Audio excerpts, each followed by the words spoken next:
নিজের রুমে অনবরত পায়চারি করছে আদৃশ। আসার পর থেকে এখন পর্যন্ত একবারও আয়নার দেখা পায়নি সে। আর এমনিতেই তার হাঁসফাঁস অবস্থা।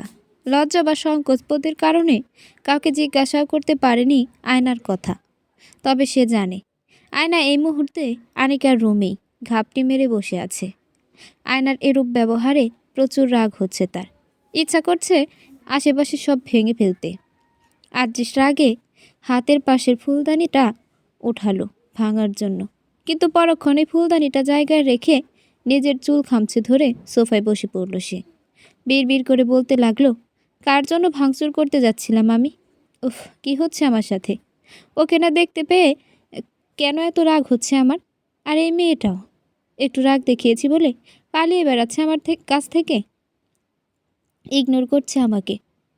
তাতে কি দিন শেষে তো আমার এখানেই ফিরতে হবে। তখন দেখো কি হাল করি। কথাটা বলে বাঁকা হাসলো আদৃশ। অন্যদিকে আনিকার রুমের বেডে গোল হয়ে বসে আছে আয়না। এখন রাত 8টা বাজে। বাড়িতে আসার পর আদৃশ আসার আগেই রুম থেকে কাপড় আর 2টা বই নিয়ে আনিকার রুমে চলে এসেছে সে। আনিকা তখন ভার্সিটিতে ছিল। আনিকার রুমে ফ্রেশ হয়ে ঘুমিয়ে পড়েছিল সে, যাতে কেউ খেতে ডাকতে আসলেও আর না ডাকে। কিছুতেই আদৃশের সামনে যাওয়ার সাহস পাচ্ছে না আয়না। সেই সময়ের কথা মনে পড়লে এখনও বুক ধুকভুক করছে তার। আদৃশ যে রাগী এটা সে নিজেই বলেছিল আগে, কিন্তু আজ নিজের চোখে তার রাগ দেখে প্রচুর ভয় পেয়েছে আয়না। বিকালে ঘুম থেকে ওঠার পর অনু এসে খাইয়ে দিয়ে গেছে তাকে। তারপর থেকে আনিকার সাথে পড়বে বলে বাহানা দিয়ে আনিকার সাথেই আছে সে। আনিকা বুঝতে পেরেছে নিশ্চয়ই কোনো গণ্ডগোল আছে, কিন্তু কিছু জিজ্ঞাসা করেনি আয়নাকে এই ব্যাপারে। রাতের খাবারের ডাক পড়লেও নড়ল না আয়না। বাহানা দিল বিকালে খাবার খাওয়ায় আর সন্ধ্যায় নাস্তা করায় পেট ভরা তার। এখন আর কিছু খেতে পারবে না, তাই কেউ আর জোর করল না। আনিকা নিচে চলে গেল খেতে। আনিকা নিচে নেমে টেবিলে বসে পড়ল। টেবিলে সবাই উপস্থিত, শুধু আয়না বাদে। আদৃশের চোখ একজনকে অনবরত খুঁজে যাচ্ছে, কিন্তু সে ব্যক্তির দেখা নেই। আনিকা আদৃশের পাশে বসে তার কানের কাছে ফিস করে বলল, কি ভাইও, কাউকে খুঁজছো নাকি? আনিকার কথায় অপ্রস্তুত হলো আদৃশ। কোনো রকমে বলল, না না, কাকে খুঁজতে যাব? আনিকা আগের মতোই ফিস করে বলল, থাক, আর ঢং করতে হবে না। বউকে খুঁজছো বলতেই পারতে। তোমার বউ খাবে না, বিকালে খাবার খেয়েছে আর সন্ধ্যায় আমাদের জোর করায় নাস্তা খেয়েছিল, তাই এখন আর কিছু খাবে না। তবে প্যারা নিও না, ঘুমানোর আগে ঠিক পাঠিয়ে দেব। আদৃশ আনিকার দিকে চোখ গরম করে তাকালো। আনিকা ভয় না পেয়ে উল্টা ভ্যাটকাতে লাগলো।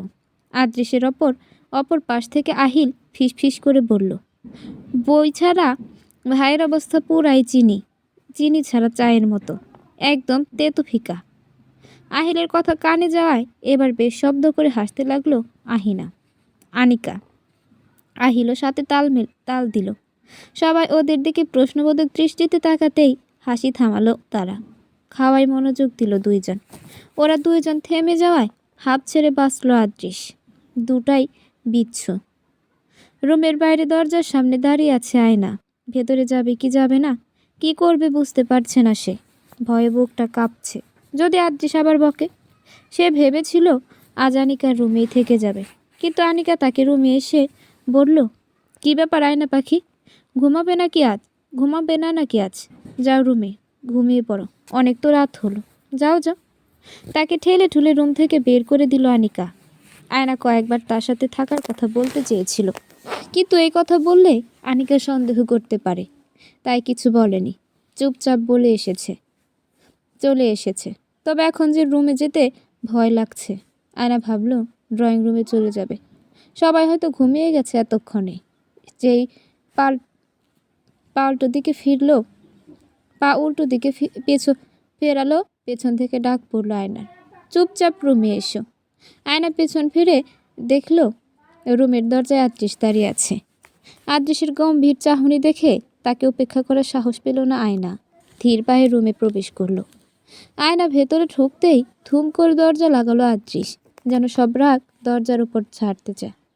দরজা লাগানোর শব্দে ভয়ে দেওয়ালের সাথে মিশে গেল আয়না। আদৃশ আয়নার দুই পাশের দেওয়ালে হাত ঠেকিয়ে তার দিকে ঝুঁকে আসলো। আদৃশের এভাবে এতটা কাছে আসায় চোখ খিচে বন্ধ করে দেওয়ালের সাথে আরও সিটিয়ে গেল আয়না। কানের উপর গরম নিঃশ্বাস আছড়ে পড়ায় মৃদু কম্পন ধরে গেল তার শরীরে। আদৃশ আয়নার কাছে মুখ নিয়ে মৃদু স্বরে বলল, তোমার সাহস তো কম না মেয়ে, আমাকে ইগনোর করো তুমি, আবার বাইরের ছেলের সাথে হা হা হি হি করো। আজ সারাদিন অনেক জ্বালিয়েছ, তার শাস্তি তো পেতেই হবে। শাস্তির কথা শুনে ভয়ার্ত দৃষ্টিতে আদৃশের পানে চাইল আয়না। এই মুহূর্তে আদৃশ তার খুব নিকটে দাঁড়িয়ে আছে। দুজন এতটা কাছাকাছি যে তাদের নাক ছুঁই ছুঁই করছে। আদৃশের কণ্ঠ শান্ত হলেও কথাগুলো ভয়ানক লাগছে আয়নার। হুট করে আদৃশ দূরে সরে গেল। আয়না হাঁপ ছেড়ে বাঁচল আদৃশ দূরে যাওয়ায়। আদৃশ সোফায় গিয়ে পায়ের উপর পা তুলে বসল। তার ঠোঁটে লেগে আছে বাঁকা হাসি, যা দেখে ভয় পাচ্ছে আয়না। সে এখনও আগের মতোই দেওয়ালের সাথে লেগে দাঁড়িয়ে আছে। আদৃশ এবার গম্ভীর রাগী কণ্ঠে বলল, কান ধরো। আদৃশের হঠাৎ এমন আজব কথায় মুখ হা হয়ে গেল আয়নার। সে হাবলার মতো আদৃশের দিকে তাকিয়ে রইল। তার বুঝে আসছে না সে ঠিক শুনছে না ভুল। আয়নাকে হাবলার মতো তাকিয়ে থাকতে দেখে ধমক দিল আদৃশ। ধমকে বলল, কি বললাম শোনোনি? কান ধরে ফার্স্ট, লেট করলে কিন্তু পানিশমেন্ট আরও বাড়বে। তখন কিন্তু এক পায়ে কান ধরে দাঁড়িয়ে থাকতে হবে। আদৃশের ধমকে লাফিয়ে উঠল আয়না। আদৃশের ধমকে লাফিয়ে উঠল আয়না। পুরো কথা শুনে মুখ দিয়ে অটোমেটিক্যালি বের হয়ে গেল, কান কেন ধরবো? কি করেছি আমি? আদৃশ বলল, আজ কোনো পড়াশোনা করনি, তার শাস্তি পাবে এখন। আয়না কি বলবে ভেবে পেল না। সে আসলেই কিছু পড়েনি। বই সাথে নিয়ে গিয়েছিল ঠিক, কিন্তু পড়ায় মন বসাতে পারেনি। সে কাঁদো কাঁদো চেহারায় আদৃশের দিকে তাকালো। আদৃশকে চোখ রাঙিয়ে তাকাতে দেখে ধীরে ধীরে নিজের কান ধরল আয়না। ঠোঁট উল্টে বারবার নাক টানছে সে। যে কোনো সময় কেঁদে ফেলবে। নিজের মায়ের বাড়িতে বকা শোনা, মার খাওয়াতে সে অভ্যস্ত ছিল, কিন্তু এই বাড়িতে প্রথম এমন হচ্ছে। স্বামী নামক মানুষটার সামনে কান ধরে দাঁড়িয়ে থাকায় লজ্জায় মাথা কাটা যাচ্ছে আয়নার মুখের অবস্থা দেখে ভীষণ হাসি পাচ্ছে আদৃশের। সে আগে ঠিক করে রেখেছিল আয়না আসলে তাকে একটা শাস্তি দিবে। এতক্ষণ রেগেও ছিল, কিন্তু আয়নাকে দেখা মাত্র তার রাগ কীভাবে যেন উড়ে গেছে। তারপরও সে রাগ করার ভান করেছে একটু মজা নেওয়ার জন্য। আয়নার হঠাৎ কান্নায় ভরকে গেল আদৃশ। সে তো 2 মিনিট পরে কান ছেড়ে দিতে বলতো, কিন্তু আয়না যে এত অল্পতে এভাবে কেঁদে ফেলবে বুঝতে পারেনি সে। অন্যদিকে কান ছেড়ে 2 হাতে মুখ ঢেকে ঠুকরে কাঁদছে আয়না। পড়া না পারার জন্য এর আগে কখনোই শাস্তি পায়নি সে। সব কিছুর পেছনে তো আদৃশই আছে, আর শাস্তি তাকে পেতে হচ্ছে। একে তো আদৃশ তাকে কান ধরিয়েছে, তারপর তাকে দেখে হাসছিল। এটা দেখে নিজেকে আর সামলাতে পারেনি আয়না। আয়নাকে কাঁদতে দেখে আদৃশের মনটা অস্থির হয়ে উঠল। সে দ্রুত পায়ে আয়নার কাছে এগিয়ে আসলো, কিন্তু কি বলবে বা কিভাবে সান্ত্বনা দিবে ভেবে পেল না। তারপরও গলা ছেড়ে বলতে লাগলো, আই এম সরি, প্লিজ কেঁদো না, আমি তো একটু মজা করছিলাম তোমার সাথে। আদৃশের কথায় আয়নার কান্নার শব্দ আরও বেড়ে গেল। আদৃশ কী করবে ভেবে পেল না। সে আয়নার হাত সরানোর চেষ্টা করতে লাগলো। একটুখানি জোর প্রয়োগ করার পর আয়নার হাত সরাতে সক্ষম হলো সে। সারা মুখে চোখের পানি লেপ্টে আছে, মুখ লাল হয়ে আছে, নাক লাল হয়ে আছে। আয়না এবারও আদৃশের দিকে তাকাচ্ছে না, মাথা নিচু করে চোখের পানি ফেলিয়ে যাচ্ছে।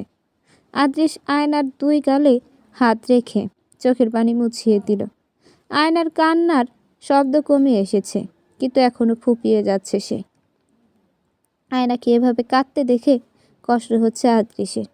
নিজের উপর রাগ হচ্ছে তার কেন যে এমনটা করতে গেল। আদৃশের হুট করে ইচ্ছা হলো আয়নাকে নিজের মাঝে আবদ্ধ করে নিতে। কেন যেন সে নিজের ইচ্ছাটাকে দমাতে পারল না।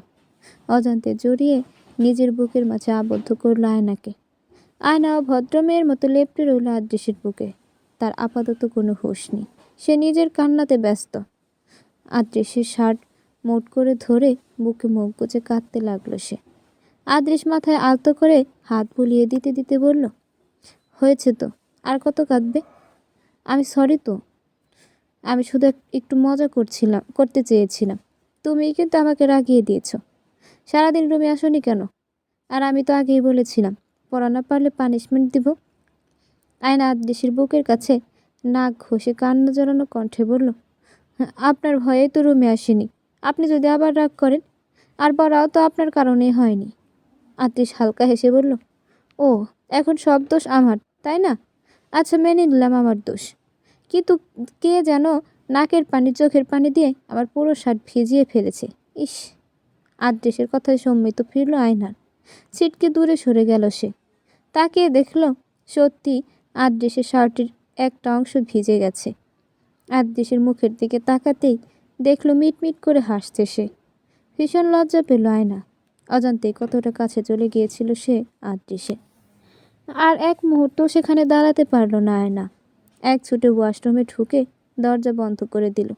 অপরদিকে আয়নার কাণ্ডে বেশ শব্দ করে হেসে ফেলল আদৃশ। বুঝতে পারল বেচারি প্রচুর লজ্জা পেয়েছে, তবে তার মজাই লেগেছে আয়নাকে লজ্জা দিতে। সময় বহমান কেটে গেছে বেশ কয়েকটা দিন। আজ কোচিংয়ের এক্সামের রেজাল্ট দিয়েছে আয়নার। 2 মার্কের জন্য প্রথম হতে পারেনি সে। যে ছেলেটা শুরু থেকে প্রথম হয়ে আসছিল সেই প্রথম হয়েছে। কিন্তু মাঝখানে থেকে আসা একটা মেয়ের রেজাল্টে ক্লাসের অনেকেই চমকে গিয়েছে, বিশেষ করে ব্রিলিয়ান্ট দলের ছাত্রছাত্রীরা। তারা এতদিন আয়নাকে দেখেও দেখতো না, কিন্তু রেজাল্ট দেখার পর অনেকেই এগিয়ে এসেছিল তার সাথে কথা বলার জন্য। আয়না সবার সাথে বিনম্র ভাষায় কথা বলেছে। তাদের মাঝে অনেকে তার সাথে বন্ধুত্ব করারও চেষ্টা করেছে, কিন্তু সে এই বিষয়টা খুবই সাবধানতার সাথে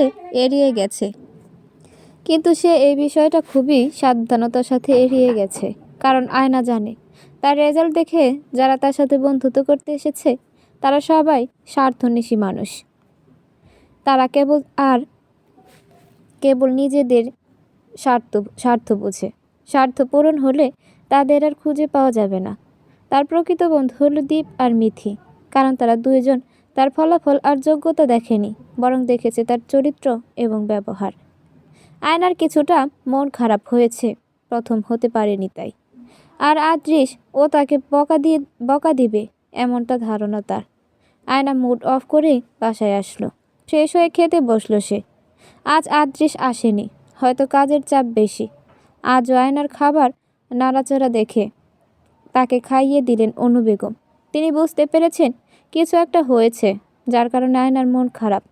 তিনি ঠিক করলেন খাওয়ানোর পর জিজ্ঞাসা করবেন আয়নাকে। খাওয়ানোর পর তিনি আয়নার কাছে জানতে চাইলেন তার কেন মন খারাপ। আয়নার রেজাল্টের ব্যাপারে সবটা অনু বেগমকে বলল। অনু বেগম আলতো হাসলেন। আয়নার গাল টেনে দিয়ে বললেন, এইটুকুতে এত মন খারাপ করলে চলবে? এই এক্সামে প্রথম হতে পারোনি তো কি হয়েছে, এর পরেরটাতে হবে। সামনে আরও কত পরীক্ষা পড়ে আছে, চেষ্টা করতে থাকো, দেখবে তুমি প্রথম হবে এর পরের বার। আয়না মুচকি হাসল। সে জানত অনু বেগম এমন কিছুই বলবে।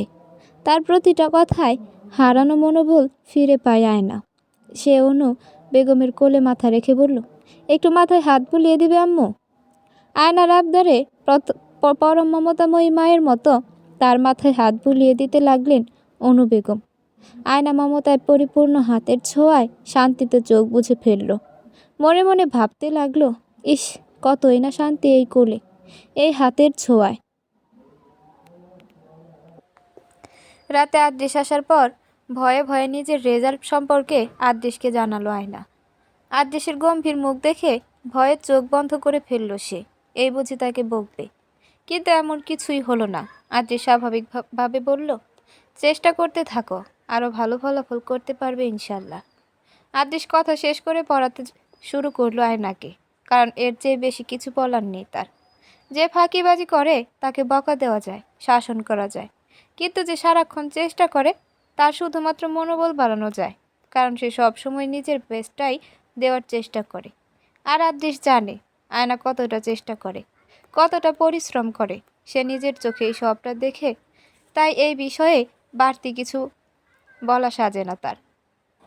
আর 10 দিন পর মেডিকেল এক্সাম দিন রাত এক করে পড়ছে আয়না। কোচিংয়ের পড়াশোনা শেষ, এখন বাড়িতে বসেই পড়তে হবে। কোচিংয়ের নিয়মিত টেস্ট সহ ফাইনাল এক্সামে প্রথম হয়েছে সে। তারপরও পড়াশোনায় কোনো রকম গাফিলতি করছে না আয়না।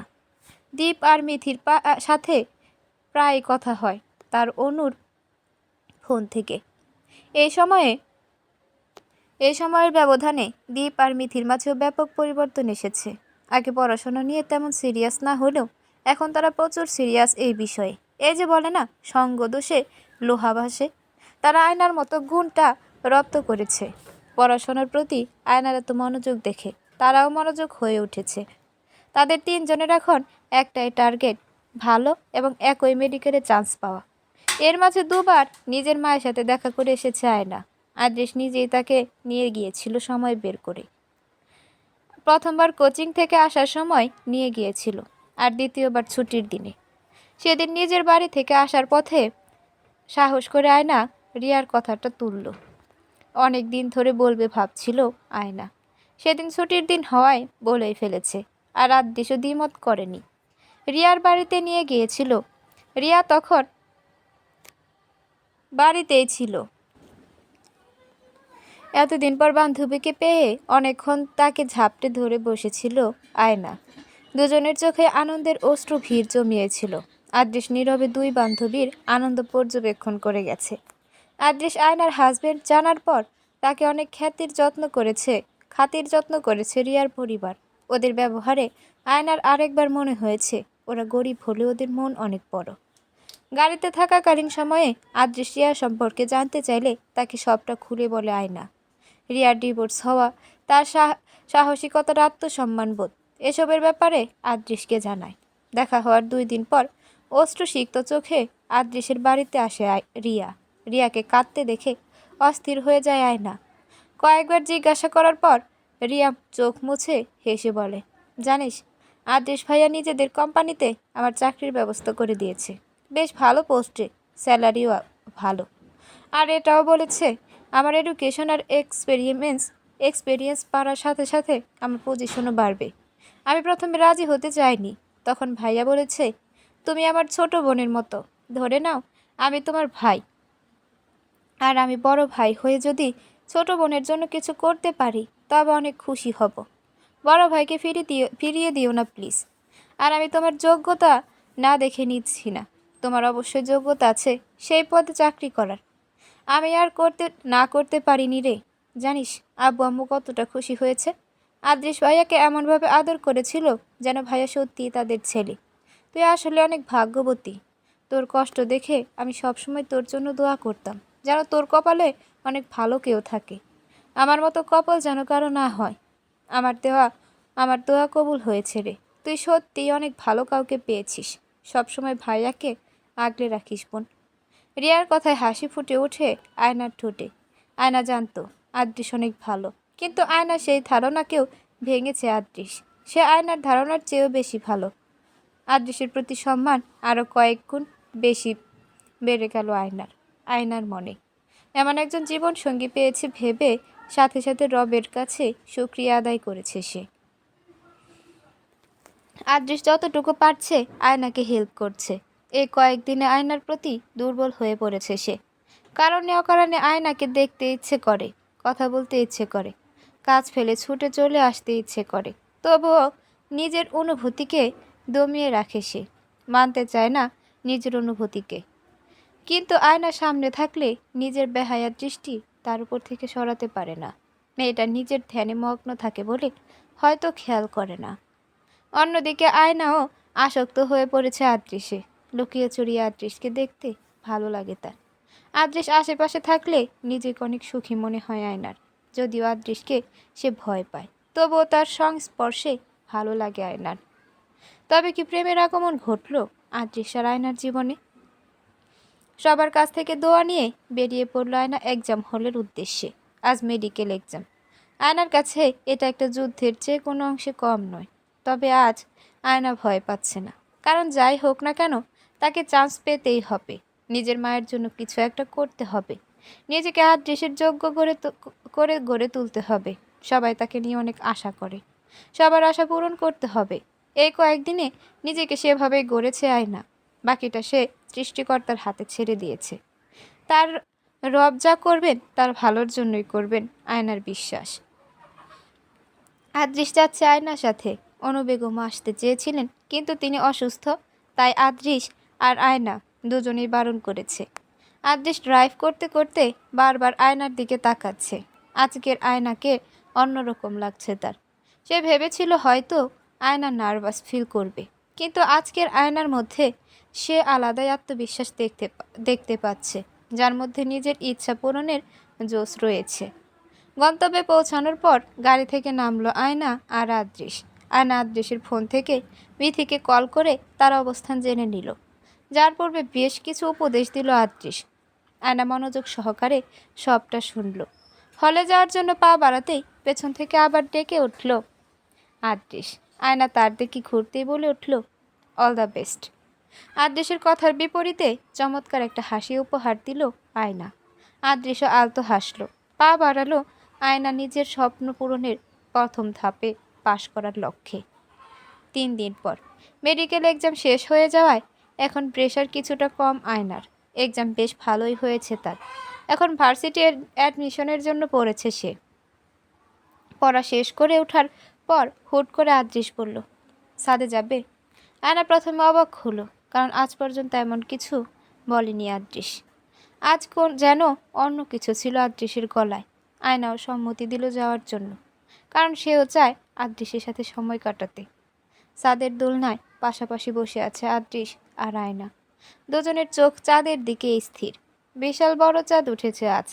চারপাশ চাঁদের আলোয় জ্বলজ্বল করছে। বেশ কিছুক্ষণ হয়েছে তার নীরবে পাশাপাশি বসে আছে। কারো মুখে কোনো কথা নেই। হয়তো অনেক কিছু বলার আছে, কিন্তু বলতে পারছে না। নীরবতা ভাঙল আয়না। চাঁদের থেকে দৃষ্টি সরিয়ে আদৃশের দিকে তাকিয়ে বলল, আচ্ছা, একটা প্রশ্ন করি। আদৃশ নিজের দৃষ্টি ফিরিয়ে আয়নার দিকে চাইল। আজ তার মন বেশ ভালো। মৃদু হেসে জবাব দিল, করো। আয়না সাহস পেয়ে বলল, আমি জানি না আমার এই বিষয়ে জানতে চাও ঠিক কিনা, তবে অনেক দিন ধরে আমার মাথায় এই প্রশ্নটা ঘুরপাক খাচ্ছে। আচ্ছা, আপনার বাবা কোথায়?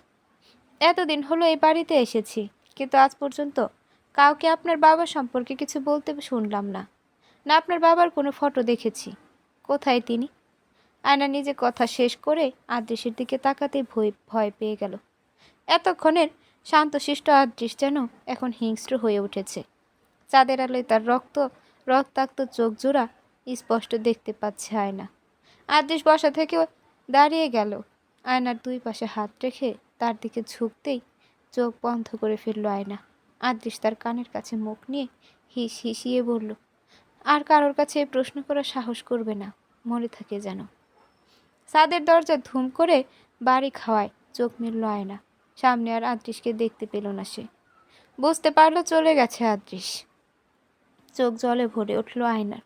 চোখের পানি মুছতে সে ভাবতে লাগলো, এমন কি কারণ থাকতে পারে যার জন্য আদৃশ এমন ব্যবহার করলো। এমনকি পরিবারের সদস্যরাও কখনো আদৃশের বাবা সম্পর্কে কিছু বলে না। এর পেছনে কি কোনো রহস্য আছে তবে?